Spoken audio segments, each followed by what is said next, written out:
Hello, everyone. Welcome, welcome. Happy Thursday evening, a fun evening of exploration in the world of cider in the Pacific Northwest. Yes. Thanks for joining us. We are super excited. It is all cider all day here. We just had a corporate event where we featured Fin River Cidery, which is also another cider shop up in the Pacific Northwest. So we are all cider all day in all Pacific Northwest all day. All day. Give me a break. Cider all day. Exactly. Hey, as you guys are joining, why don't you throw in the chat where you're joining us from and what you're sipping on. We're going to be sipping on lots of good stuff tonight. Hopefully you guys have some of it. Let me throw our poll up. We have a poll so we can get to know you a little better, so we know what you're currently feeling about cider, if you're already a cider lover or if you're a cider skeptic. There's certainly lots of cider skeptics out there who just aren't quite sure yet. And then if you've had any cider from these makers before, we'd love to hear that as well. Yeah, we're in the business of changing hearts and souls, and Slopeswell and Runcible and Blossom Barn, I think, will be great ways to do just that. To do that, yeah. Yeah, we're lucky enough that whenever we do these virtual tastings, we get a couple of bottles of each so that we can try them beforehand and make sure they're up to our standards of quality and all that good stuff, because we only want to share the best with all of you. So we've been sipping on all three of their delicious ciders all week, and we are pretty excited to be opening bottle 2 for all of them. Hey, Slopeswell team, we have Kristyn and John here. Why don't you give us a little wave, Kristyn? Yeah, that's Kristyn. John will be back in the frame any moment now. And then Blossom Barn, we have Jeremy and Erin. Give us a wave. There they are. And then Rob, give us a wave from Runcible. Awesome. So those are your makers. You guys, if you have questions tonight, they're here to answer those and illuminate the reasons why they make cider. Yeah, absolutely. All right, I feel like we have about 17 people here. It's a good kind of quorum, as I often like to say. Yes, you do. So let's get started. So first, if this is your first time joining us here at the Crafty Cask, we used to host popular Meet the Maker events in person, but as our world changed upside down, we kind of turned upside down with it and decided to start doing these virtually. And what we love about these events is that it gives us an opportunity to support these incredible craft makers by sharing their story and honestly driving online sales for them. That is one of the best ways that you can support them right now, is if you love what you're hearing, if you're curious about what we're tasting, if you like what you're tasting, if you already have some, get online and buy some more. The world is crazy right now, and while everyone is struggling, the craft alcohol industry is struggling a lot too. And it's really hard, especially for smaller makers who, don't have huge profit margins and don't have a ton of all this extra cash sitting in the bank and still want to keep making that delicious cider for you. So this is the time to drink local and to drink small and support these great craft makers. So we'll be sharing links for how to do just that as you learn more about it. But we also love, so Evan, we didn't introduce ourselves, I suppose. I'm Suzanne. I'm the founder of the Crafty Cask. And I'm Evan, certified sommelier and certified cider professional and bespoke wine tour guide. And so what I was going to say about the bespoke wine tour guide is one of the things, we really love about these virtual events in comparison to live events is, Evan's been giving wine tours for almost 10 years now.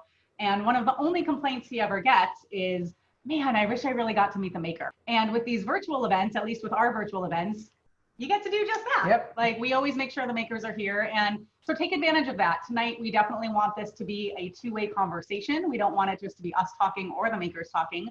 Take advantage of the fact that you have these great cider makers and business owners' ears and ask them your questions, no matter how crazy or off the wall they seem. Take advantage of having access to these people because they're busy. They're busy making your amazing cider and keeping their businesses afloat, honestly, during all this craziness. So we're really grateful for their thanks so much time for being and here, for being all here. of you.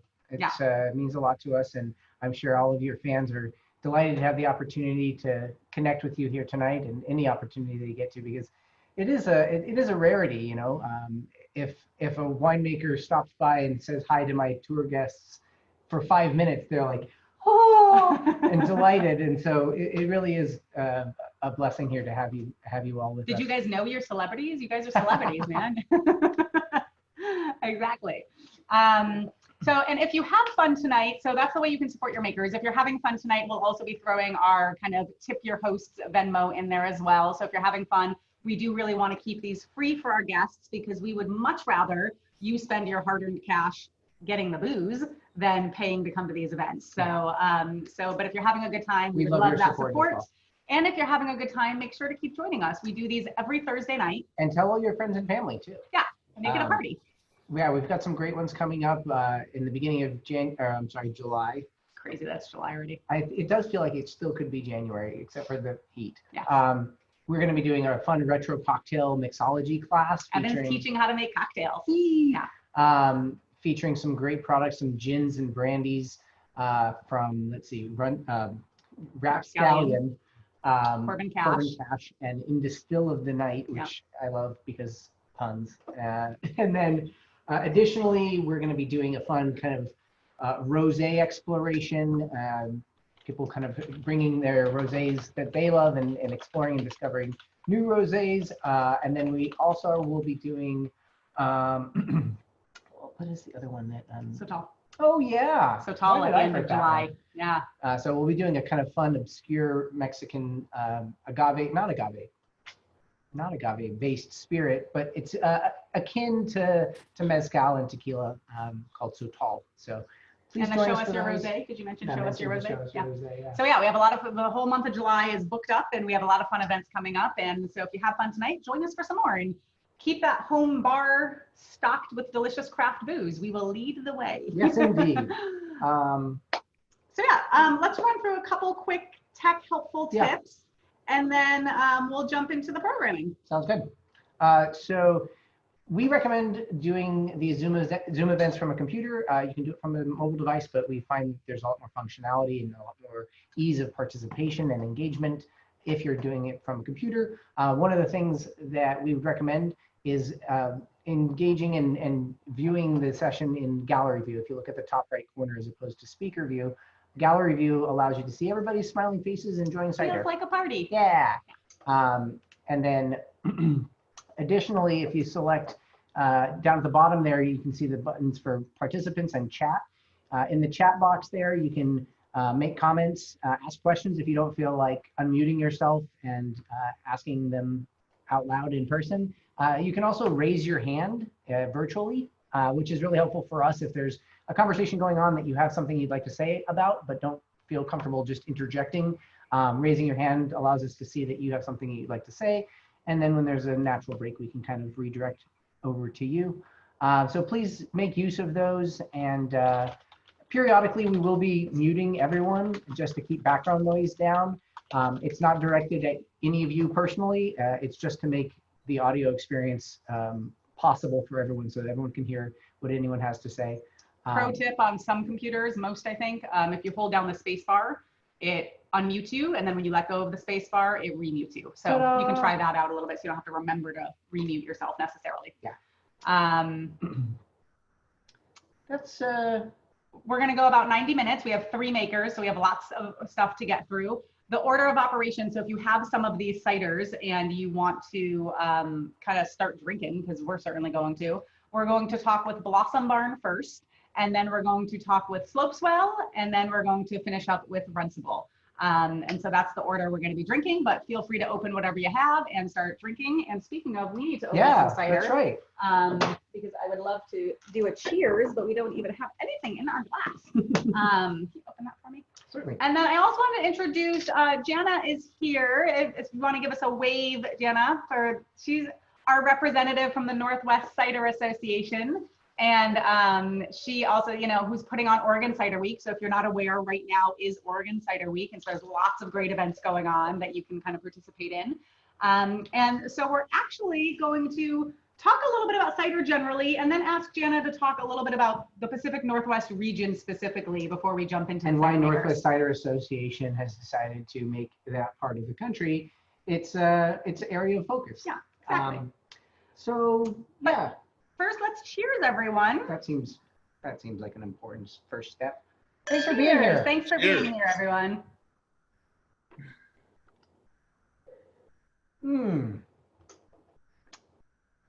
This is so nice in the heat. I know. Cider is so great in the heat.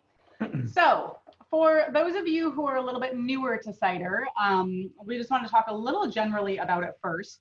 You know, cider's had a little bit of a rough go in the United States. It had a pretty bad rap for a long time there, and I honestly fell prey to that myself. So my first introduction to cider was back when I was 19, so it was a long time ago, and I was studying abroad in San Sebastian, Spain. And so I was lucky enough that my very first cider experience was Basque cider in Spain, which for those of you who don't know, is such a unique experience and such a cultural experience. So in Spain, I always forget to like bring a picture to show people this. But so in Spain, they don't carbonate their cider. And so when they pour it, they actually, depending on the region, they either pour it from a very tall height so that it kind of aerates and breaks up those volatile acids on the way down, or they open up a cask and they throw it across a room and you catch it in your cup from across the room. And it's such a fun experience, but the ciders in Spain are funky and cheesy and barnyardy, and I loved it. That is just like totally my palate. And then this was 2001, I believe. So fast forward, I come back to the States and I start like exploring cider. I'm very excited about this new thing I've just found.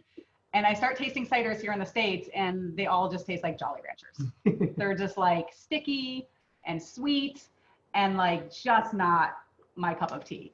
And so I kind of like was disillusioned with cider and was like, all right, I guess that's just a Spanish thing. I guess we don't really do cider here, and didn't drink cider for quite a few years until I started seeing Sidra on menus. And it made me think like, oh, maybe they're getting on to the Spanish cider thing. And then I started discovering craft cider makers, which we're lucky enough to have 3 of here. And so I often talk about the craft cider revolution in our country, where cider was incredibly popular as an American drink way back when, especially when we were settling this country. Apple trees grew everywhere. Most of the apples were not made for eating. They are not the apples you think of today. They are bitter, they are tart. They honestly like make you spit it out when you eat it sometimes. They are truly just made for making alcohol. Like that's what the apples are used for. And you'll probably hear a little bit more about this today. There's a myriad of reasons and a myriad of theories of why all these apple trees got ripped up, one of which is prohibition, but other reasons as well. And so for a long time, there were really mostly just like a lot of snacking and baking apples in the country. And just the American palate had gotten kind of sweet and, dare I say, a little junky, honestly. A little unrefined, our American palate got from like the 70s through like, you know. And so it was hard to find really good cider. It existed, but it was hard to find. And so for a long time, a lot of people just thought cider is girly, cider is sweet, cider is sticky, and just would try it a couple times and then give up on it and walk away.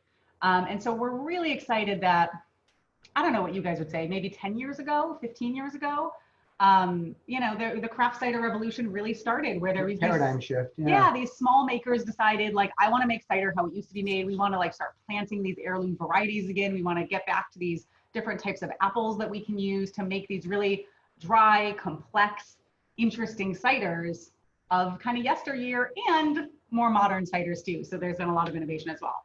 And so it's a really exciting time for cider. It's still like definitely on the upswing. There's still plenty of people out there who aren't sure about cider and don't. And so we're really excited to help change that perception. And if any of you are kind of cider skeptical or kind of think you like it, not really sure, we hope to change some minds and hearts tonight. Definitely. Yeah. I've really been, you know, delighted to discover cider through Suzanne primarily. And as I mentioned earlier, my background is in wine for many, many years. And so taken have I been with cider that I actually went out and took a certification test. And it's really neat to see, you know, the side of cider where they're similarly developing nomenclature and, you know, verbiage to be able to convey to the consumer what to expect from these, you know, the myriad of different styles and expressions of cider that are being made in very refined and elegant styles in the last 10 years. And I think it's going to be a really fun journey to pay attention to as it develops. Absolutely. Yeah. I mean, when we make dinner at night, you know, it used to be, what wine are we drinking with dinner, especially with this one living in the house. But now it very much is, should we have cider or wine with this? What do you think would pair better? Like, which ciders do we have? Okay. So it's like, that's how we drink cider the way we drink wine now. Yeah. And even honestly, like, even if it's a cider in a can, don't let that make you think it's like a lesser cider. Pour it into a wine glass and it drinks beautifully like wine. The vessel does make a difference, I will say. The cans are awesome for the beach and the park and all of that, but pour a canned cider into a glass and it completely elevates the experience. So we're really excited about cider. We're really excited to have these three makers here and all of you here. At this point, I think we would love to turn it over to Jana for a few minutes to just talk to us about the Pacific Northwest. And we will, we'll throw up some pictures too of the Pacific Northwest so we can kind of take a virtual trip a little bit. Yeah, so hi. Hi. Sorry, I'm on my phone or my computer. Anyway, you're fine. Big as long finger. As it works for you. Hi. Hey everyone. Yeah, I just hopped off another Meet the Maker. I'm so happy to see you. Happy Oregon Cider Week. Thank you so much, Suzanne and Evan, for hosting this fantastic event. Thank you so much to Blossom Barn and Runcible and Slopeswell for being here. I was just nodding my head along. So kind of echoing a lot of the things that you said. The cider revival is what I call it.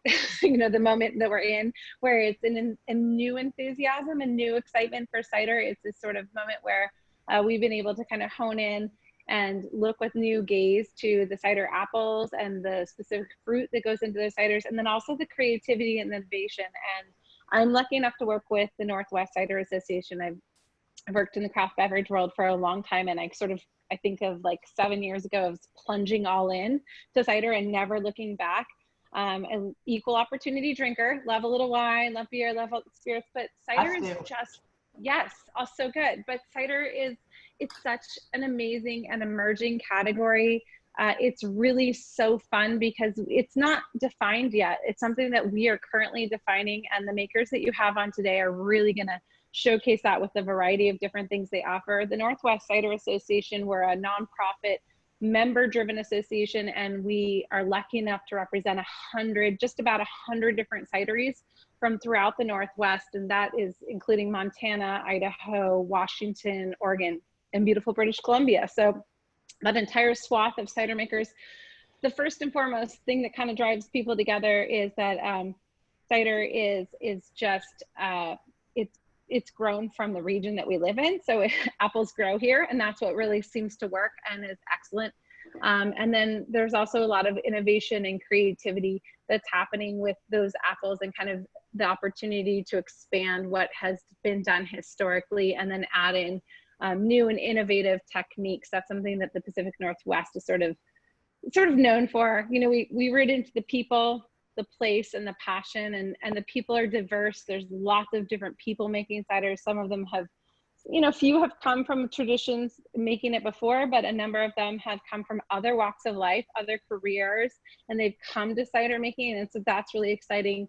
The place is rooted both in the history of the orchards that were already existing, all of the beautiful fruit that exists in the Pacific Northwest that's already growing, and then a lot of innovative orchards that people are planting geeky cider fruit that didn't happen before. And then that passion, that's that innovation, that's that creativity, that's that willingness to experiment with new things. And we're so inspired by that. Oregon Cider Week is running now through the 28th. It's been happening since June 18th. And we have kind of a regional cider week in each of the areas just to really highlight the amazing makers and to help connect cider lovers, cider fans, hopefully cider skeptics, cider curious with cideries.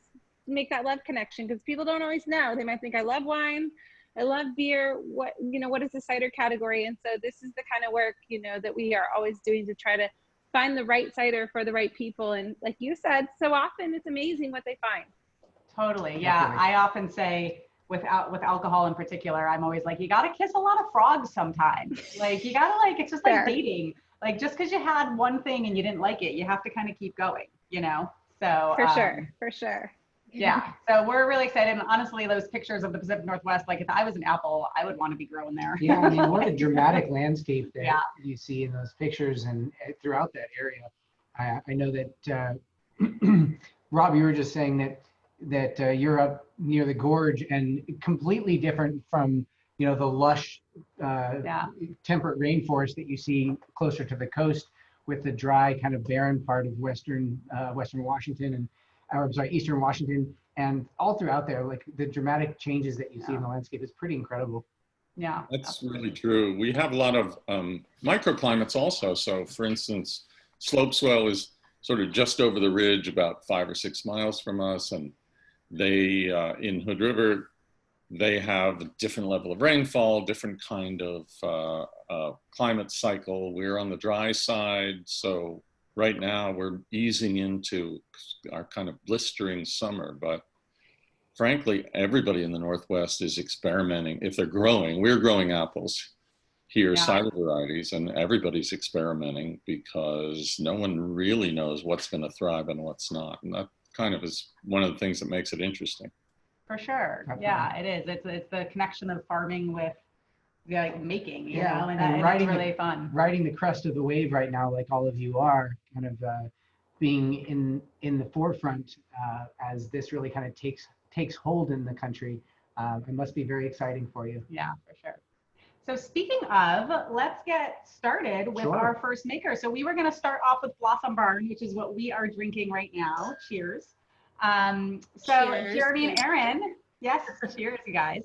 If you want to, maybe we should first have you talk us through the two ciders that people may be drinking and people have, and then you can kind of work into the story and tell us your kind of founding story and what you guys are all about. Sure. We've got our ice bucket under the table here, so excuse me. We poured ourselves first the Rogue Valley Perry, and that is our signature Perry. This one is 6 months, aged in formerly Chardonnay barrels, but from Farnetti down in Napa. So you guys might be familiar with that winery. Yeah, so we were able to purchase some of their oak barrels, French oak that they used just once. And then this cider aged there for 6 months, and then we bottled it. And this cider, all of our cider that you'll hear about is made from pears. So that's called Perry. And it's 5.4% alcohol. And is it 100% pear for both of your cider, for all of your cider? 100% pear for all of our cider right now, all of our Perry. So for those of you who aren't familiar with this at all, so you'll hear of pear ciders and then you'll also hear of Perrys. And the difference is with pear cider, that means apples are blended in as well.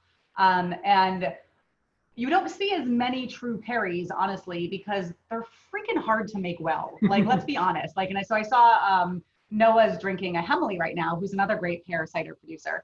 And the reason they're hard to, and you can talk about this a little bit, but the reason they're hard to make well is it's a different sugar structure entirely. And it's then from apples, and it's hard to like get that not to be cloyingly sweet. We were both really surprised to find how bright and not cloyingly sweet your Perry was. It was very, very delightful. Yeah, like when we tasted them, I was like, wait, check the bottle again. Are you sure that's 100% pear? That doesn't say pear cider, it's a Perry? You sure? Yeah. I think what you're describing really too is the difference between a pear cider and a Perry. And the pear ciders really tend to be more sweet, but if you're making a true Perry, it's 100% dry. So yeah, and I'll let you talk about that, but talk about the rose hip too. Right. Yeah, we really try and ferment completely to dry, so we test out and we don't have any sugar left. The only sweet compound that's left is sorbitol, which is in high concentration in pears. But definitely, you know, Perry, I think the biggest challenge with making good Perry is that there's a lot of citric acid, which is much more unstable than malic. And that is really tricky to make a good Perry because you're fighting that Perry breaking, that acid breaking down. But yeah, we really prided ourselves on trying to make a cider in the style in Normandy, which is typically fairly dry, low alcohol, extremely refreshing and light. And all of our Perrys are that way. So the two that we have tonight, one of the Erin's talked about, are Rogue Valley Perry. And then this is our rosehip Perry. And our rosehip Perry is from the same ferment and the same juice and the same pears that we all crush whole fruit here on the family farm. And it's produced exactly the same way, except for the aging. We age it in stainless instead of oak. And then at the last minute, we added rose hips, 10 pounds of organic rose hips in. And we're doing both of these different processes for these two Perrys in order to introduce tannin. Because while we're growing real Perry pears here on the farm, we're relying on culinary pears for a lot of it, and those don't have very much tannin and don't provide a lot of the structure that we're looking for. So both the oak and the rose hips provide that. The barrel aged is has a really wonderful mouthfeel, really rounded, notes of vanilla and butter that you would expect in Chardonnay barrels. And then the rose hip is a lot more tangy, a lot more bright, and a lot more fruit forward. You might not know it's made from pears, but you know there's definitely fruit in there. There's palms in there. And you might suspect it has sugar because of the sorbitol in the pear juice. Sure. So that is the main difference, right, between apples and pears, is that apples don't have sorbitol, correct? They do have sorbitol, just not as much as pears do. Okay. And remind me, I think I know what like rose hip would taste or smell like on its own, but it's not a really common ingredient. So what, to help people kind of pick it up if they're drinking it?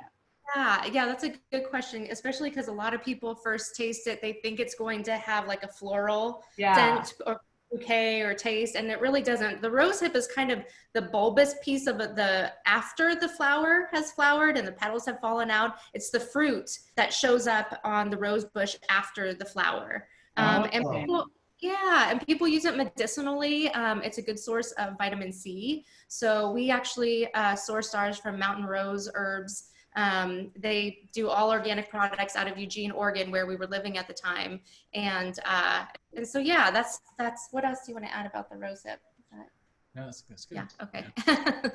Are they used for like eating or anything? Like, do you do something with them other than kind of use them for infusing? Not really, or teas. Sometimes they're used for teas, so steeping, again, kind of medicinal, a source of vitamin C. But so yeah, I don't know. They're not really strong. You mentioned the vitamin C thing, and as soon as you said that, I was like, oh, that's where I've seen it. I've seen vitamin C that has rose hips in it, and I was like, now I know why it's familiar, but I don't know what it is because it's in a gelatin capsule and I just swallow it. Yeah, and if you look, since you guys are in the Bay Area, Traditional Medicinals, famous tea company, they make a rose hip tea as well. Okay. Yeah. Whoa, and Shell here is saying that the family had a recipe for rose hip pie and syrup for mixed drinks. That sounds fascinating. You got to send that our way. I love family recipes. Yeah. Neat. Love it. Hey, why don't you guys are a relatively new cider house. Why don't you tell us a little bit about your story and how you got started? And while you're talking, we'll throw up some pictures as well. Okay, perfect. Yeah, well. You want me to go ahead? Sure. Well, it's fundamentally a love story between Erin and I and the land that we're on. My parents are in their 80s and they were living on this property where the farm is. And it's a stunning, stunning piece of land. And I would be remiss not to mention, before I talk in the heritage of pear growing in the area, not to mention the Tikilma, the Lakawa folks that lived here for 10,000 years before the settlement in the area and the pear growing. So there's 135 years of pear growing in this area, but there's 10,000 years of people living here much before that. Yeah. And it's a stunning, stunning area.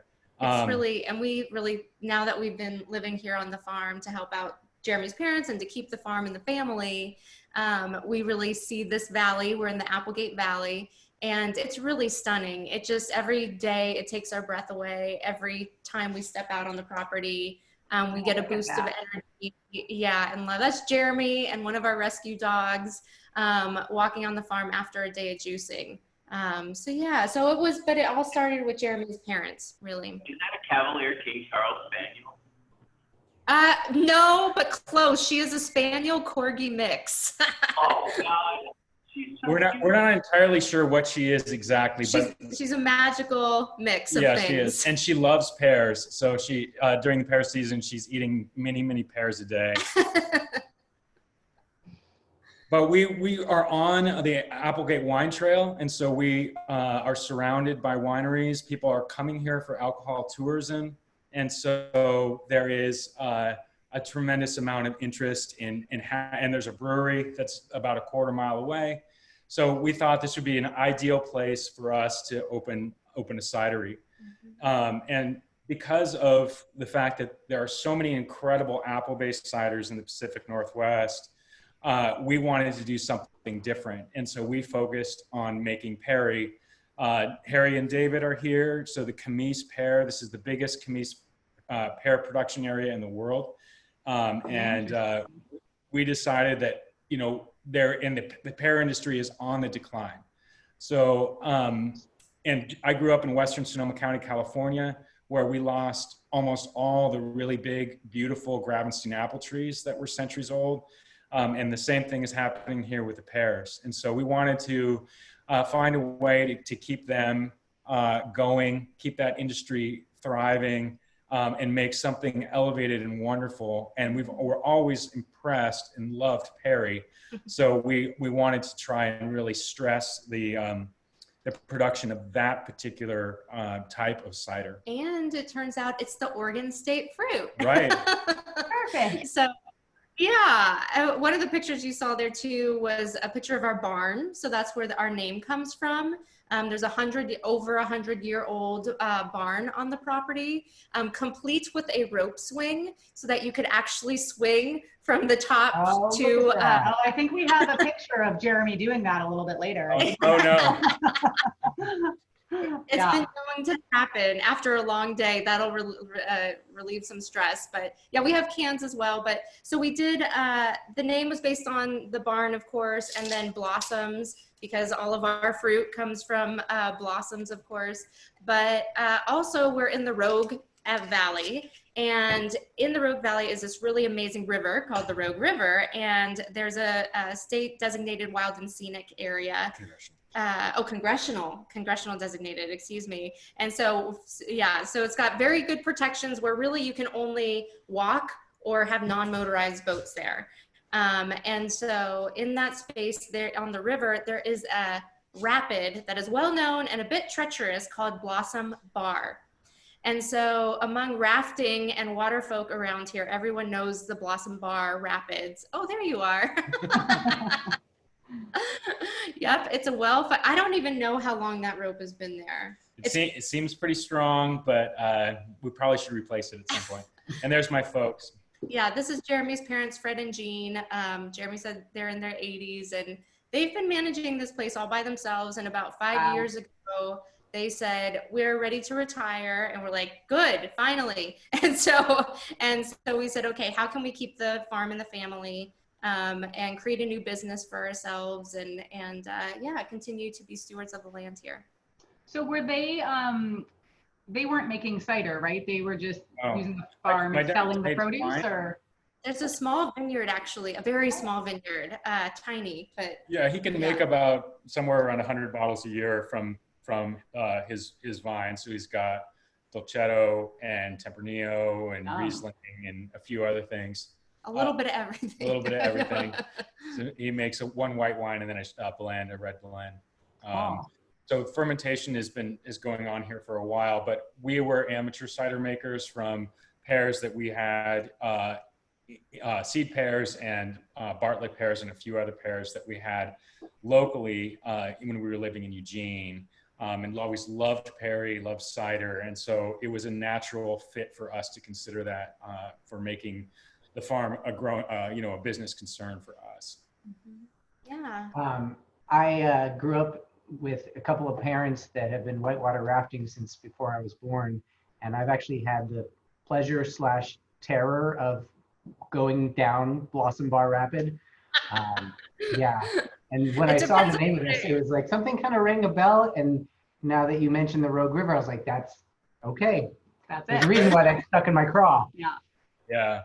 Yeah, Blossom Bar, and yeah, it is. Depending on the day, it can be terrifying. It's always a rapid you got to scout, but it's really gorgeous and takes your breath away, right? And that's really what a lot of the nature does around here, and what we wanted to try to put in a bottle. Totally, it's a class 3 rapid with class 5 consequences. Wow. Yeah, if you're in the wrong place of the river at the wrong time, you're pinned on that giant rock and you're not going anywhere. That's right. Yeah, we've seen it happen. Yeah. I'm just gonna say he hasn't yet got me out on a rafting trip with the family just yet. So we might want to tone down the negativity. He's never gonna get me to go down. Part of the adventure. There's mellower rivers. There's mellow sections of it too. Yeah. It's definitely the climax at the end of the trip. Right. Just because you guys have such a wine following too. So we are in an AVA here, and it is the Applegate AVA, and we have 5 winery tasting rooms within 2.5 miles of our property. So yeah, Perfect. everyone's been super neighborly. Some of the tasting rooms are actually selling our cider in their tasting rooms. So it's been fun just to offer a little bit more diversity of flavors for, all the palates out there. Yeah, for sure. Yeah, that's great to be able to go out wine tasting and then break it up at some point in the day and kind of reset your palate with a little cider tasting. Yeah, that's definitely our hope in the long term. We just opened in May 2019 was our first offering of these ciders. And we started, of course, several years before that with the planning and the harvesting and the juicing and all of that. But yeah, our hope is eventually to have an event space here on the property where people could do just that. That's Wonderful. great. And for those of you who don't know, I feel like I work for Alaska Airlines. I'm constantly pinching this information out. So if you fly Alaska Airlines and you go to a wine region, so Napa, Rogue Valley, Out of up any of the in Washington as well. Seattle, Portland, I imagine Eugene. So if you fly into any of those airports, anywhere near those, you get to check a case of alcohol for free to bring home with you because they're trying to support alcohol tourism. And that's like a $30-40 savings right there. And it's, so go visit Blossom Barn, go to all the wineries nearby, fill up a case or two. Go take a picture of Blossom Bar Rapid. Exactly. Yeah. That's one of my favorite tips. Like whenever I'm going to a wine region, I'm like, let's fly Alaska. Yep. I will say it also works if you live in Oregon. That means you can take Oregon stuff wherever you're traveling to. Yes. And so we actually took a case of our cider with us to Hawaii and had it there on vacation with us. We did the same thing, except we couldn't do it for free. But nevertheless. when we went to Hawaii, we totally brought a whole suitcase full of alcohol. Alcohol in Hawaii is so expensive. Let's just bring ours. Yeah. Yep. So funny. Yep, great travel tip. Dedication. Dedication to drinking well. Yes. Well, Erin and Jeremy, thank you so much Yeah. for telling us your story and sharing these delicious ciders with us. So We're delicious. really enjoying them. They're so great, especially in this heat that we're in right now. So let's give Yeah, a we're cheers, happy to everyone. hear. Thanks for hosting, and we're excited to hear from Runcible and Slopeswell too. This awesome cider community. Yay. And guys, remember, if you have questions, feel free to throw them in the chat or unmute yourself or whatever the case may be. Yeah. Since we have lots of people to talk to tonight, we may not have a ton of time at the end for open Q&A. So get your questions in while we're talking. Don't be shy. I have a question. Yeah, go for it. When do you harvest your pears? Like what time of year do you normally harvest them? And then do you harvest them at different times of year to produce different sweetnesses of a cider? We are, all of our pears that we use, the Perry pears are European style. And so they all come in usually the late summer. And the same thing with the Camise and Bosque pears. And then they must be put in cold storage in order to develop their sugars. So they're put in cold storage for weeks or a month or so, and then we pull them out and sweat them. And Perry pears are generally a lot harder than culinary pears, and the Bosque and Camise pears are pretty hard as well. And that allows us to extract juice, because if you try and extract juice from, say, a Bartlett when it's completely ripe, you're trying to pull juice out of applesauce, which is pretty hard to do.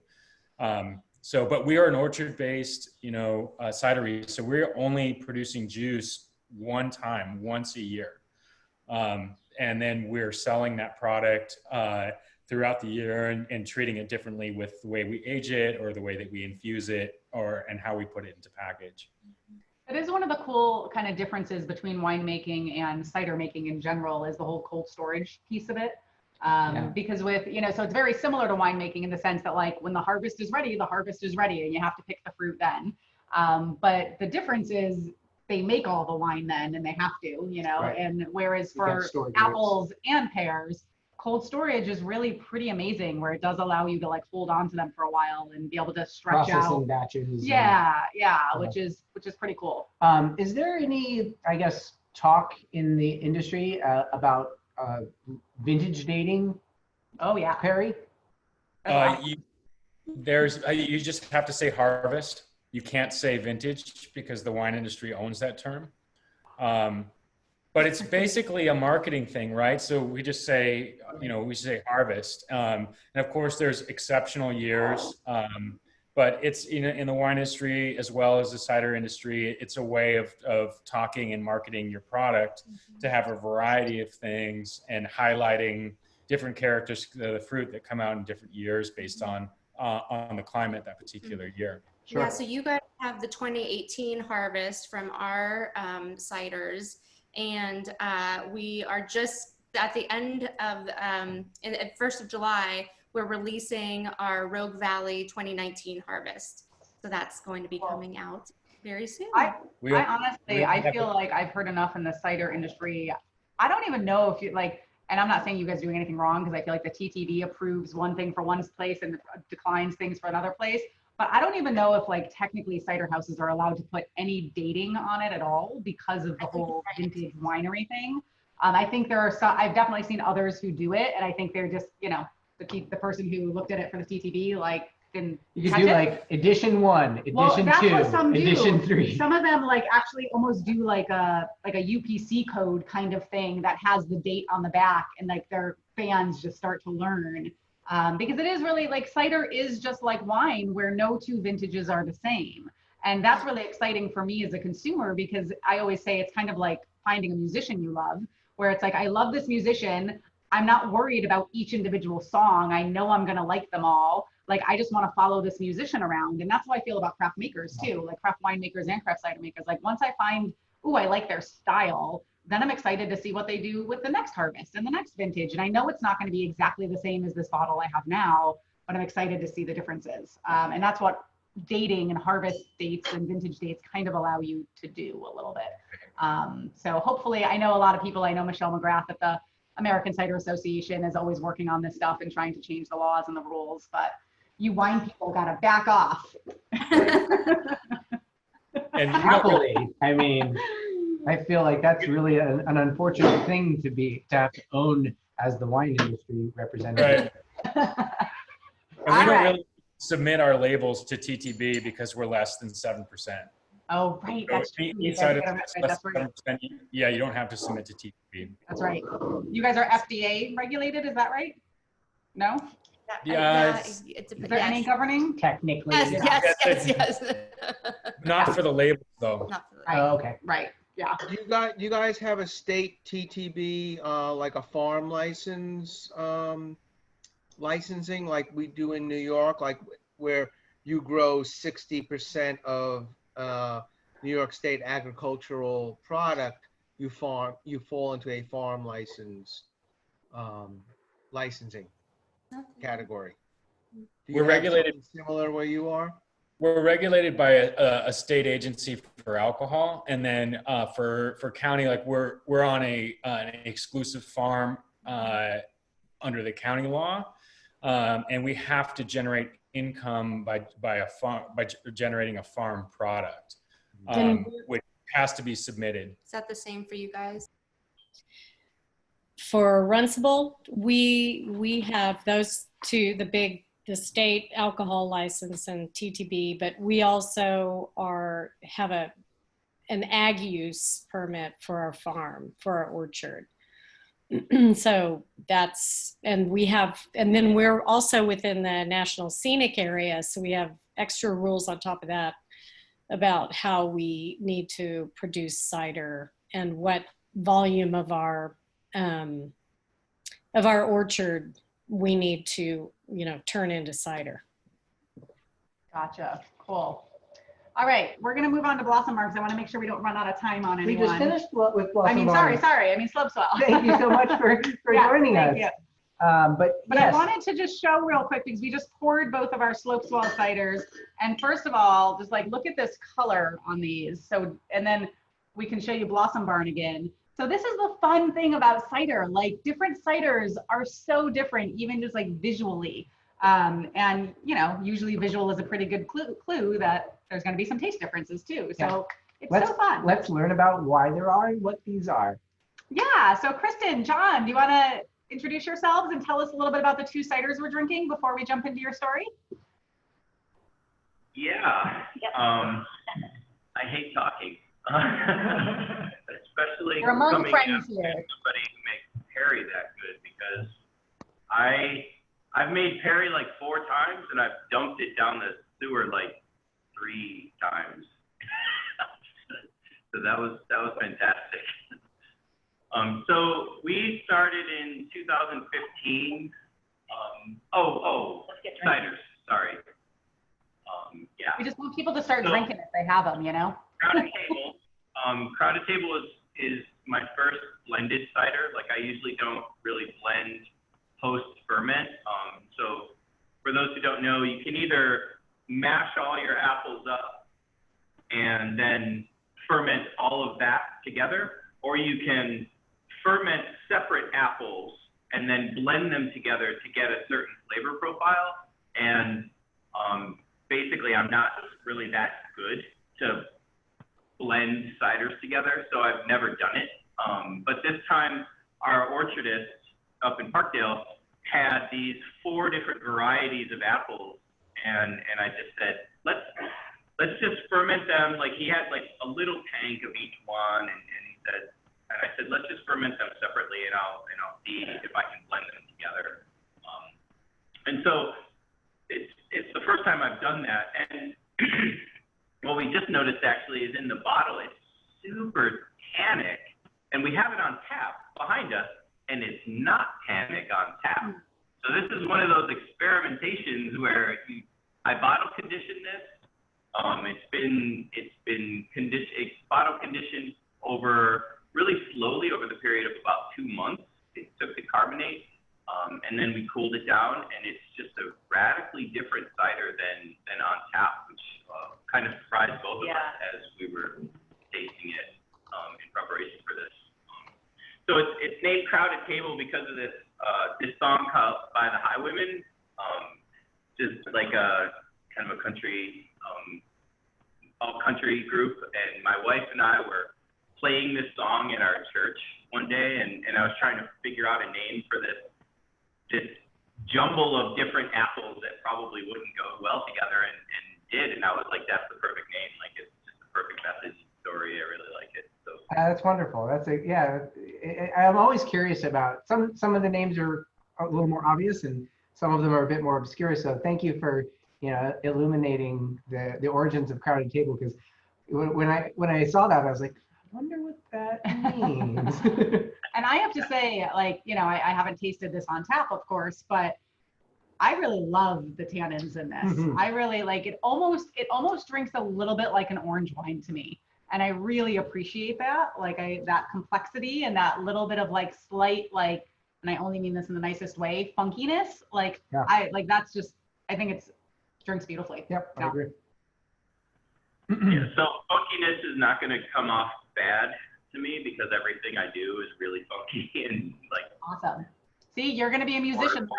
Wearing a Barney. And you deliver funky. Yeah. So that's Crowded Table. And what's the beauty that's? So Serious Black is a kind of a collaboration between our orchardist and us, and it's so I much like the never doing a blended cider, I hadn't really ever done a single varietal heritage cider. I've done single varietal Jana Golds from this one particular orchard, which is the only place I can get Jana Golds that taste like this, is from our orchard. But I've never done a heritage cider that's a single varietal. I usually blend those. And so, over time, I kept hearing about the Kingston Black apple and how that's like maybe the only apple that's truly balanced as a heritage cider. I don't necessarily think I agree with that, but I decided to try that, just fermenting that up at the orchard and bringing it down as just a single varietal Kingston Black. And we named it, I wanted to have like the name of the apple Black in the name, but I didn't want to call it Kingston Black, and I really like Harry Potter, so we called it Serious Black. Immediately when he opened it and brought me a glass out by the pool, and I was like, what is this called? And he told me, and I was like, so do you think it's Kingston Black? And he's like, I definitely think it's Kingston Black, and I think it's a Harry Potter reference. And I was just like, oh. We have a lot of Harry Found your Potter. target audience here. Yeah, we make a basilisk, we make a polyjuice potion. Yep. Nice. I love that. Very I mean, cool. that's the best part of having your own brand, right? Is get to like name things the way you want to name them and like get creative with it. I love that. Yeah, so I haven't actually had this out of the bottle in a little while, and I was trying to pour some. Is there skin contact on these? Is that why they are kind of darker in color? Yeah, absolutely. So we have a pretty well, I mean, it's apples, right? It's a pretty dirty pressing process at the best of times. So there's a lot of skin and a lot of these apples, you know. Our orchardist, he's actually, so I'm a hydrologist by training, and our orchardist is actually also a hydrologist by training, and he works full time as a hydrologist in orchards in his spare time. So it's interesting that he will like pull off some apples, and he'll be able to pull off some and like put them in his cold storage, which is not a cold storage. It's not it's climate controlled, but it's not atmospheric controlled. So it's just a cooler under a shed out in his orchard. And so some will come off and some will sit in there. Some will sit in a bin out for a while. We macerate and we leave them out, and sometimes he'll, you know, macerate them and leave them out for a week instead of, 2 days. You know, he just gets around to it when he can, and that's fine with us. I mean, that's kind of the relationship that we want, is that sort of accidental relationship. Like you said, you're going to kiss a lot of frogs. We end up, throwing a lot of frogs in the blender. I was trying to go for the funny reference. Yeah. The references should be controlled. You can't kiss and tell. You have to kiss and get rid of the evidence, huh? Yeah, it's just going off there. So it's interesting because I'm always trying to find ways to get people to connect different types of alcohol. So the whole like, if you like this, you'll like that, because I think that's a nice way to get people to change categories and get out of their ruts and stop just ordering vodka sodas everywhere they go and that kind of thing. Right.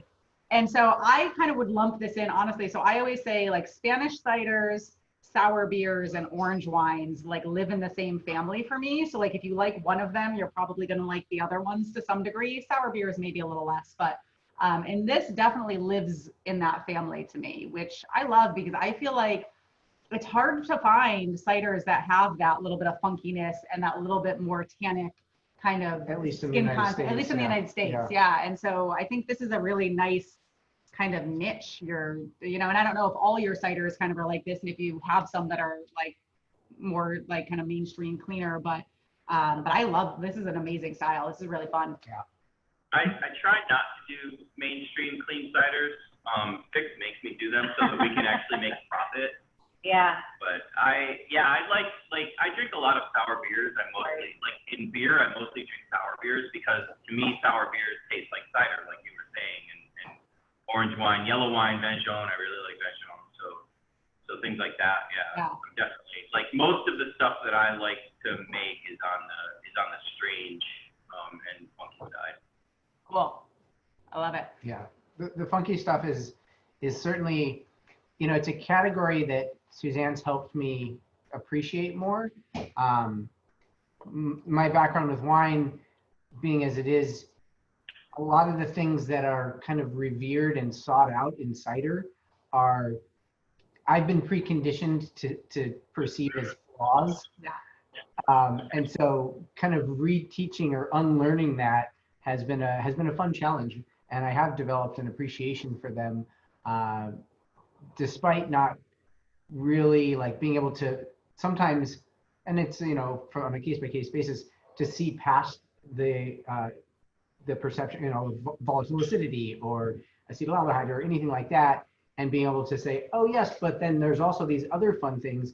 And I think that the kind of realm of funk for these is at that threshold where it's perception. I mean, I can recognize it, but it's not overt. And so there's the rest of the, beautiful aromas and flavors of the cider that I can also enjoy the balance of. So I'm delighted in these as well. Yeah, for sure. So I definitely do make a lot of, so we make, well, in the past we've made things like what we call Guernica and Asturiana, which are really full on funky. And for a while we were actually, and I say this because if anybody has access to some cheese or fatty meat right now, it would be a good time to take just a tiny bit of it. Because when we serve the really funkier stuff, we say to eat it with fat, because like you have a lot of acid in this funk, right? And that acid sort of cuts your tongue like a razor, like it'll just go over your tongue.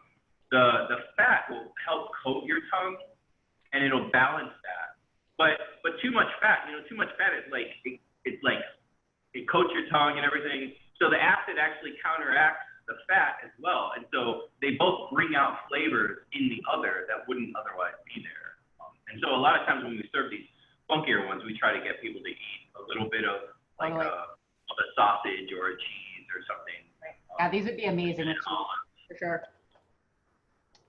Yeah, the fun of food pairing with any kind of beverage is certainly a great way to showcase certain components of the beverage that you're enjoying and the food that you're pairing it with as a way to play up certain things for a particular audience or downplay other components for a different audience.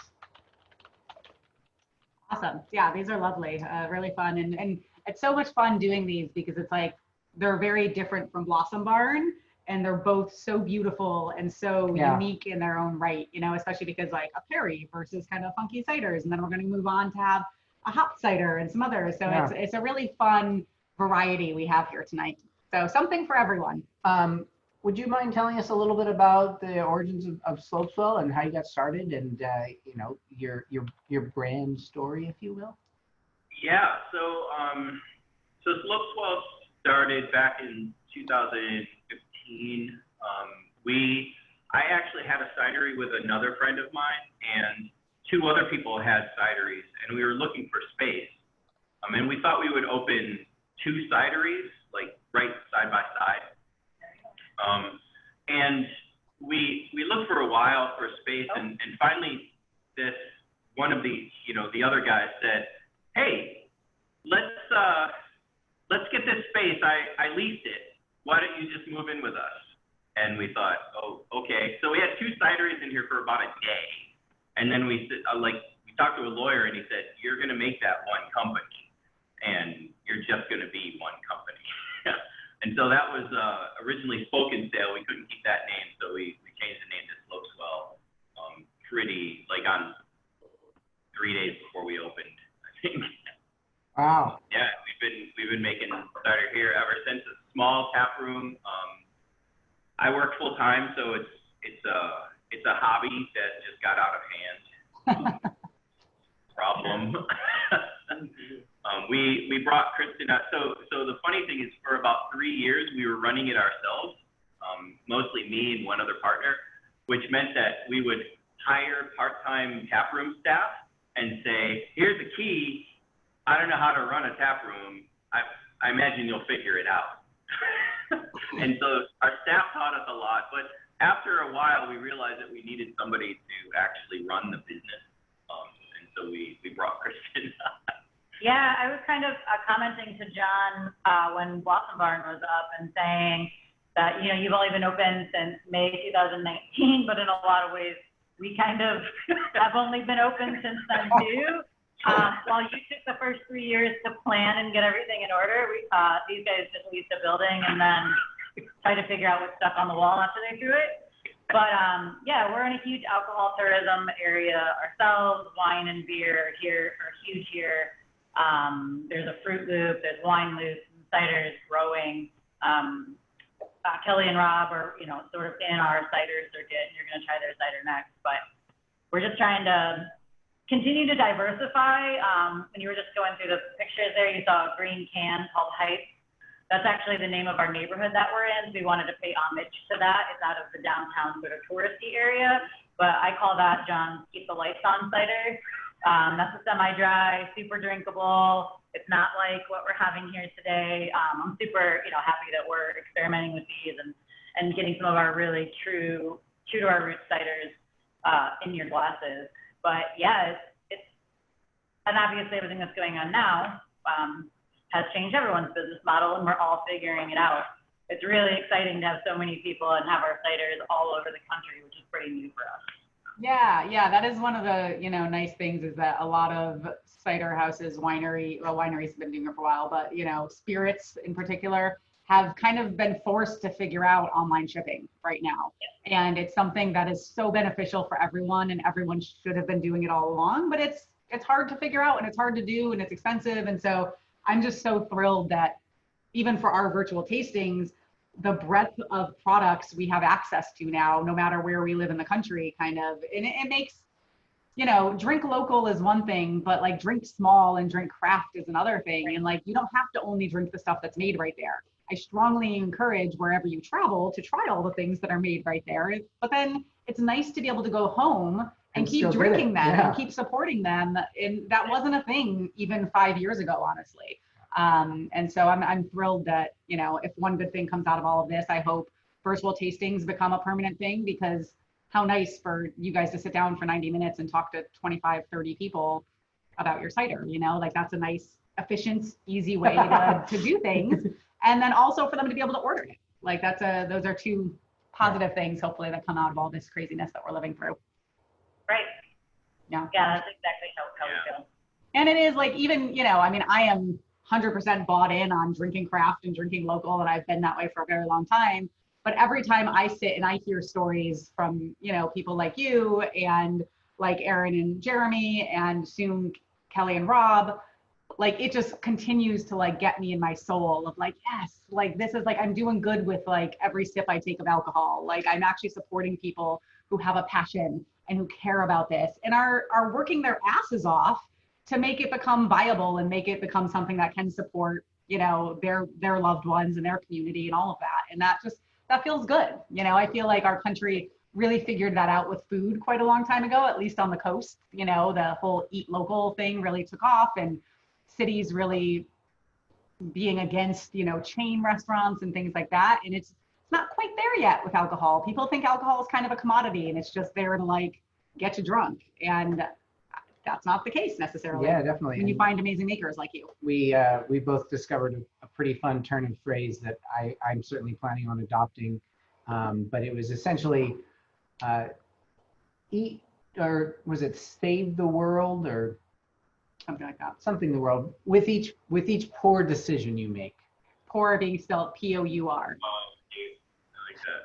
Yeah. With every poor decision. Yes. So make lots of poor decisions. And given your save the world. Given your fun naming, I thought you'd appreciate that. Yeah. So. Yeah, absolutely. Do we have questions for Slopeswell or thoughts? I saw some things in chat. Some people were saying some nice things about your ciders, that they really enjoy them. Yeah, that she's already been sold on the Sirius Black from the name, but it's such a great cider as well. So yeah, and fascinating flavor profiles. Yeah, and we do have a few other funk lovers in here. So if you are someone who like gravitates towards the slightly funkier things, check like, these out. Yeah, for sure. Nicely balanced. Yeah. Yeah, I grew up in Western New York, in Buffalo, and so there were a lot of, like, I grew up not liking dessert apples. There's this like weird thing where I didn't like dessert apples. I thought they tasted bad. Like an apple to me was like a cider crab apple, that tasted good. And it's interesting how my home of cider is like raw. It's a lot more raw than, I think if I came from wine, it would be a lot cleaner and like just better made, frankly. But but my home is really raw. Yeah, that's wonderful that you're kind of embracing and reflecting your your heritage and the nature of your upbringing through your product. Kudos. Yeah, for sure. Well, everyone, let's raise a glass and thank Kristyn and John for sharing their story and their delicious cider with us. Cheers.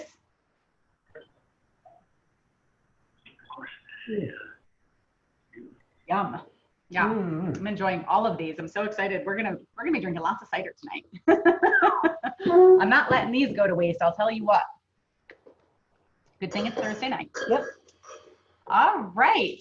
Let's hop on over now to Runcible. Kelly and Rob. Kelly, we're thrilled you were able to join us. Thank you. Thank you. Let's unmute you guys. There you go.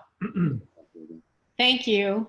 Yeah, we're so happy to have you here, and we have been enjoying your cider this week for sure. So we're excited to crack open these bottles. Good. So yeah, if you want to start us off similarly and maybe tell us about the ciders first, so anyone who has your ciders on hand can start drinking and start enjoying them, and then we can hear all about your story. So we sent you Light of the Moon. That's our flagship cider. And Hop Y'all, which is our hopped cider. I swore I would not make a hopped cider, but then I guess that became a personal challenge to make a good hopped cider, which I hope I have achieved. Light of the Moon's our flagship because we use probably about 25 or 30% of the apples we grow, and we only grow on our farm cider apples, and we source Newtown Pippins and other tart bright apples from local orchardists to blend with. So unlike John, who was talking about how he hadn't really done much blending, we do a lot of blending. We also, like them, ferment separately. And by the way, hi you guys. We're only like 5 miles apart, but it just seems like we haven't even seen you. Anyway, we ferment separately, but then we do a lot of blending to achieve the cider that we want. We also do some infusions. We like to age our cider as much as we can. And Light of the Moon gets a little bit of age on it. The cider you're drinking has been bottle conditioned, meaning the bubbles come naturally in the bottle. We also have it on tap, but it's force carbonated when it's like that. I like the bubble of a bottle conditioned cider. It's a little finer and nicer and brings the flavor across the tongue a little better. But the tannins and the kind of complexity of flavor, I think, is really derived from the cider apples in this, in Light of the Moon. Learned something recently regarding carbonation that was pretty fascinating, and it makes a lot of sense once it was put in these terms. But it was a discussion about carbonating, force carbonating. Mm-hmm. That's right. And a technique or a method to do so that produced carbonation that was much more akin to something that was bottle conditioned. And it involved the forced carbonation being a very slow incremental increase in the pressure, similar to how the carbonation in a bottle conditioned would similarly slowly increase as that second fermentation occurs. And I was fascinated to learn that and delighted to understand that it's becoming more well known. That you can have that kind of fine mousse with a forced carbonated product. Really cool. There's another method that we considered using, but we just, it has to do with batch sizes and tank sizes and matching everything up and making it all work in your cidery. But we considered the Charmat method, which is a lot of Proseccos are made using a Charmat method. And that's when you take cider, put it in a pressurized tank, and you give it a sugar infusion so that the yeasts reactivate. And then it is doing the same thing it's doing in the bottle. It's just that it carbonates in this pressurized tank, and then you can bottle off of that. But we didn't do it that way. We ended up still slavishly charging every bottle with, you know, what we're, you know, the way that we do it, the bottle conditioned. And then, you know, just with the nature of business, the turnaround is very fast on kegs. And that's a different business. Slowly pressurizing one Business keg line for over us. the course of like 3 weeks, 4 weeks, 5 Yeah. weeks, however long it takes to achieve that effect. It doesn't really seem viable. Yeah. Well, here's the thing. I would love if the customers noticed that coming off a draft, off a tap. Sure. But people are more contemplative when they're drinking from a bottle than they are in a noisy bar or a tap room. And, you know, I just want to get them the cider quicker. And I'm sure that they appreciate that as much, if not more, than, you know, the minutia of the carbonation level. Or maybe I should just say I'm too lazy. I don't know. I'm not really sure. So this Light of the Moon, you said, sees a little bit of age, and the apples that are used in this. What is the composition of this? You said Newtown Pippin and. Well, so that's a teeny segue into our orchard right now, but what we do is we grow all cider apples, and they're all sort of mixed up. We finally got most of them labeled, but they're predominantly English varietal cider apples. So they're very, you know, they're gnarly to eat. Yeah. And we have a few French as well. So what we'll do in our own orchard is just pick everything as it comes ripe and process and make cider. We've done a little separating. So I have a Wixon that is separate, but we haven't yet got enough yield to make real true varietals yet. Sure. And especially this year, because cider apples are notoriously biennial. Yeah, they alternate from year to year as to whether they feel like it or not. And last year they really felt like it, which was great for a big We were harvest. shocked, you know, how many apples we had. And this year they're not feeling like it so much. No. But maybe they'll be even more each individually delicious. We shall see. So you asked about, you know, you're asking about harvest years and stuff like that. I mean, I wish I could take the wineries and just say, hey, this is an ag product. You can buy the collar. And Yeah, because we're in the same struggle, except I don't think grapes take a year off. So anyway. So tell us a little bit about the personal challenge of making a hop cider.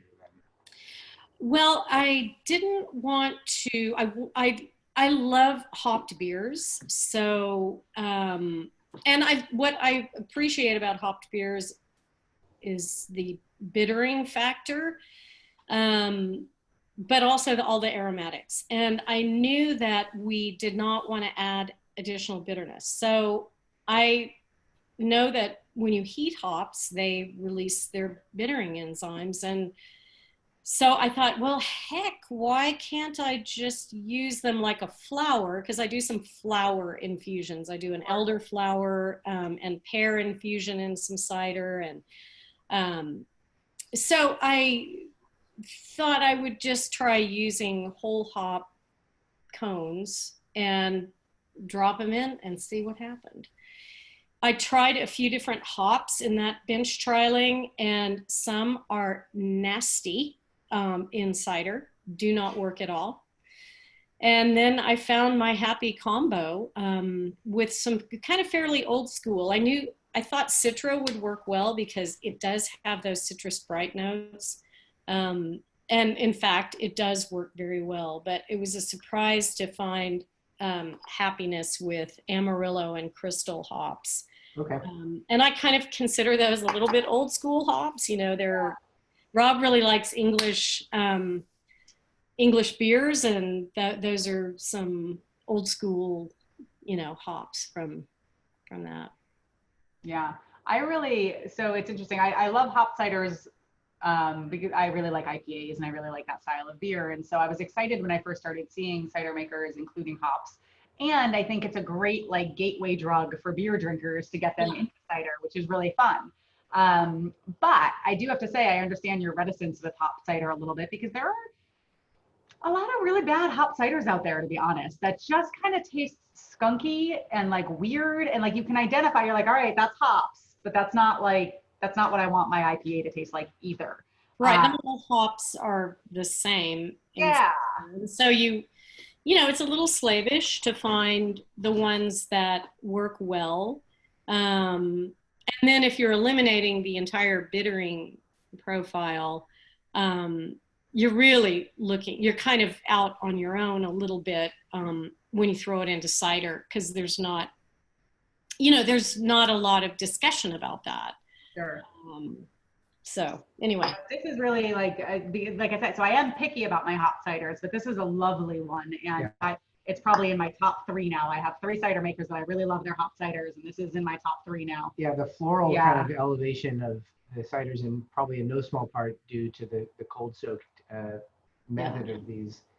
And you know, it's funny, maybe it's the policy, as you said it. Oh, I'm sorry, go ahead. Sorry, we didn't want it to be a taste like a beer that didn't quite make it, that just had no, no finish, no satisfying gulp. Sure. So we just decided to go with a almost pure aroma approach. And aroma and a little sort of sweetness. Yeah, I was going to say, I think maybe it's the power of suggestion, which I know very well. I'm always upset when people say, in this wine, you're going to smell this and this and this. I'm like, no. Yeah. But I almost get a little bit of like elderflower, and I know you had just said that. Yeah. But I do think there's a floral element. The floral component is like a much lighter kind of white flower, jasmine type of honeysuckle level influence. To mess with your mind just a little bit, to me, the Amarillo hops taste like tangerine. So like tangerine flowers and tangerine. So that's where I think you're getting some of that honeysuckle and just those, the way that citrus flowers are so aromatic. For sure. All right, we're geeking out about the hops here a little bit, but I want to make sure we get your story in. So tell us how you got started. And I also want to hear what this brand name is all about, Runcible. I love it. And it like rolls off the tongue, but I want to hear what the brand name's about and what your brand story is and how long you guys have been around. It's all from Harry Potter also. Yeah, it is. It is a well-known Harry Potter. Right? The footnote. No, Runcible, we've just always liked the poem, The Owl and the Pussycat, written by Edward Lear in like 1894 or something. And we've liked it for a very long time, like as long as we've been married. And this word Runcible is a made-up word in the poem, and when the owl and the cat run away together on their adventure, they take a Runcible spoon, which just to me and to us denotes something you wouldn't leave home without. It's solid, you gotta have it in the boat that they run away in. So we thought it was a natural name for the cider. And in the whole not naming thing, in addition to not being able to put vintage, you also can't even touch anything that sounds like an AVA. So here we are in the Columbia Gorge scenic area, but we can't say things like Columbia Gorge or any of those things. So that's where the name comes from. And then a lot of our, the illustrations on the bottles are kind of fun things that have to do with that. And we got started because we found this property 10 or 12 years ago. It had a little bit of an ailing cherry orchard. It was a long-term idea to do an active retirement kind of project up here, and I considered cheese making for a little while, but I've yielded that to someone who's in this chat, and that is Patrick Lee, who is making the most beautiful cheeses you can imagine. And so we thought, why not cider? We have an orchard and so on. So we went to England, tasted a bunch of cider, started making it in our little place in California. and then who knew? you know, like we just suddenly had a business, I guess. That's great. I love that. Yeah, Runcible and you know, similar kind of adoration of nonsense words. The Jabberwocky poem has been a long time favorite of mine. And when I saw that, something in me was like, is that part of the Jabberwocky? And no, of course it's not, but I think it struck something like that in my mind. Yeah. Nonsense words are good, but they are also hard to pronounce sometimes. Yeah. Luckily, I feel like Runcible is pretty good. I feel like that's understandable. Like there aren't too many ways you could botch that and like pronounce it differently. So yeah. It is a conversation starter. I bet. Yeah. Look at that lovely view. Yeah, Wow, there's Washington over there. Wow, how cool. And so that's idyllic. I want to go sit yeah, there. for sure. That sounds like a great place to go sit. And so your labels are really lovely too. Are you guys kind of doing these labels yourself or coming up with kind of your own labels, or how does that? They're very intricate and have like they're almost like a story within a label. That was the idea. Like anything Kelly does, design had to come first. So we started in on the labels long before we were really commercially up and running. Oh, that's fun. We just found a wonderful designer who got us and loved the story and decided with us that every label would relate somehow to some adventure that the owl and the pussycat were having. Oh, that's great. That's such a fun thing for like your super fans to kind of be aware of and following along and wanting to get the next label and figure out what that is. That's a really Which fun. stanza is this? Our stanza. Our stance. Yeah, I'm not sure we have any, but Hashtag Runcible labels. sounds a little frightening. Oh, fun. I love that. It You're a woman after my own heart, Kelly, because I am constantly, you know, I do craft alcohol marketing education for craft makers, and I'm constantly like, what's your story? Like, that's all I need is your story, and then we can build a brand around it, and we can build everything else. But like, we have to get that story down. So yeah, storytelling. That's what people remember. You know, like while they might say, I really love their cider and it's delicious, they're not going to spend 20 minutes talking about like the way the cider tastes and how it's made. They're going to talk about like the stories that they know and who you are and the people and, you know, what Runcible means and why that is meaningful to them. And yeah. Yeah, I've told this anecdote numerous times over my years in the beverage industry, but in my time working in the restaurant world as a sommelier, I learned very, very early on, very quickly, that I could talk until I was blue in the face about, you know, why a specific wine is going to pair perfectly with the dish that you've chosen to order.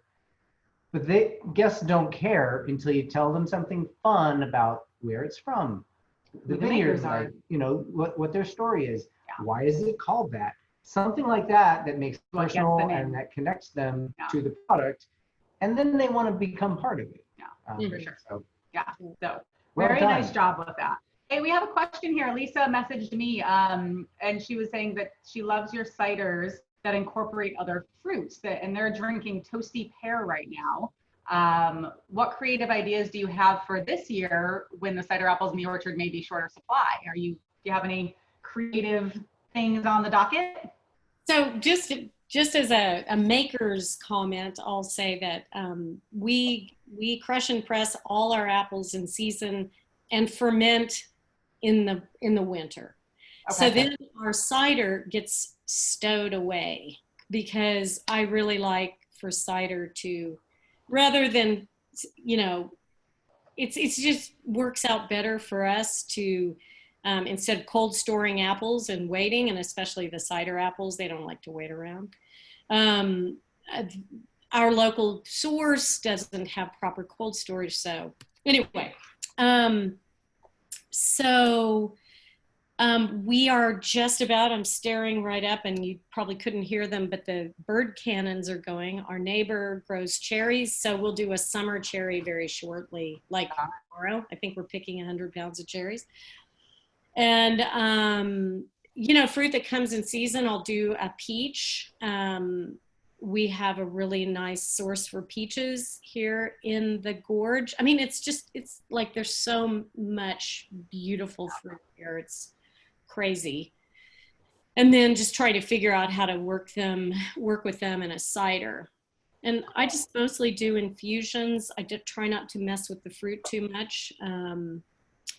And that's been our approach. Toasty Pear is more of a winter time cider.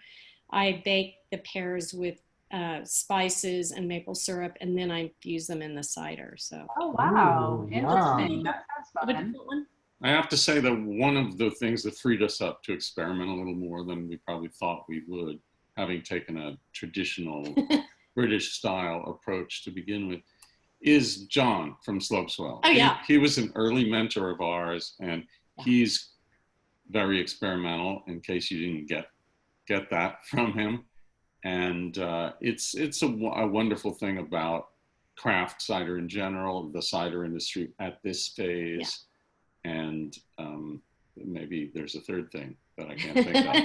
No, I love that. I love it because it is such a community. And, you know, I'm also, when I'm working with makers, I'm always trying to kind of really reinforce, like, rising tides lift all boats, man. Like, we don't need to be competitive. Like, yes, of course, like, you don't want to give away your trade secrets and all of that. But, like, if we can all just grow cider together, and if we can all just make great cider and get, like, cider lovers to find us and discover us, we all win. You know, like, it's not a zero-sum game. Yeah. And it does seem like, you know, as evidenced by the fact that these are very different approaches to cider. The Runcible and the Slopeswell and the Blossom Barn have their own personality.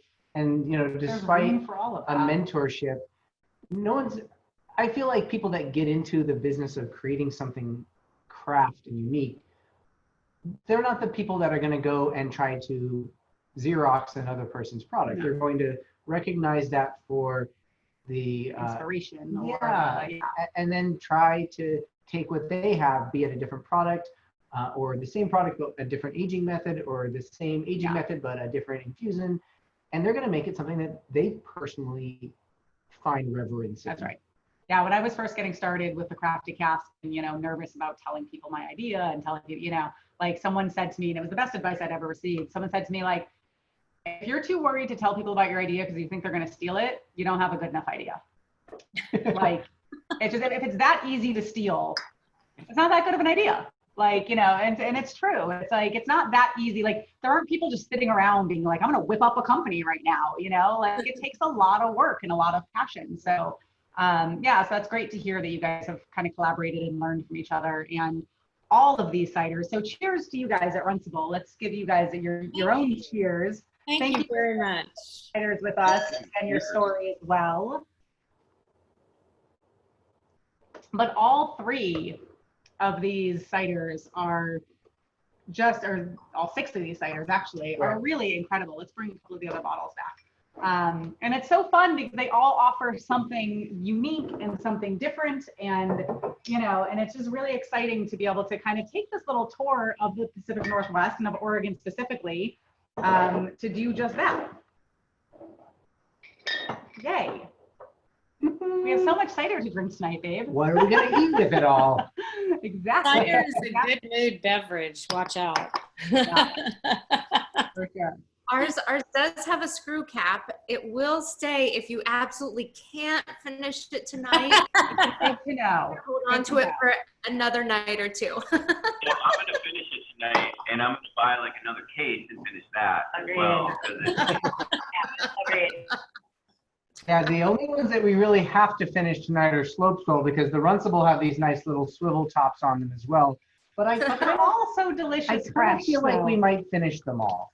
I We reckon. might need a little bit of help, Right. but We'll figure it out.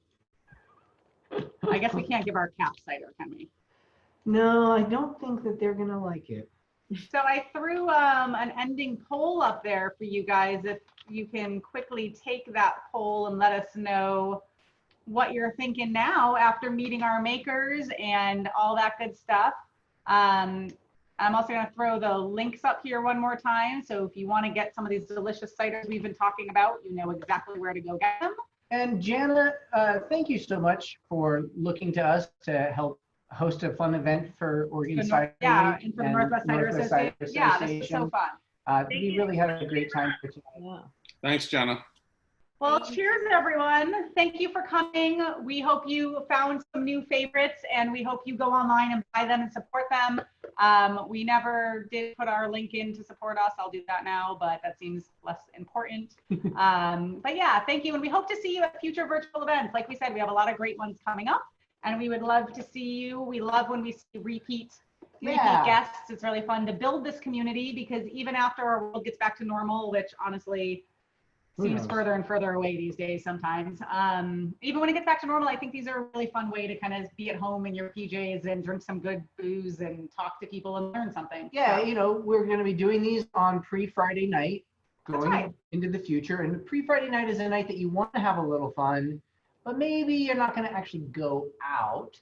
And so come join us and have fun with us. And make us drink lots of booze on your behalf. Allow us to. Yes, yes. All right. Cheers, everyone. Thank you so much for coming. Have a wonderful Thursday evening. Bye, everybody. Thank you.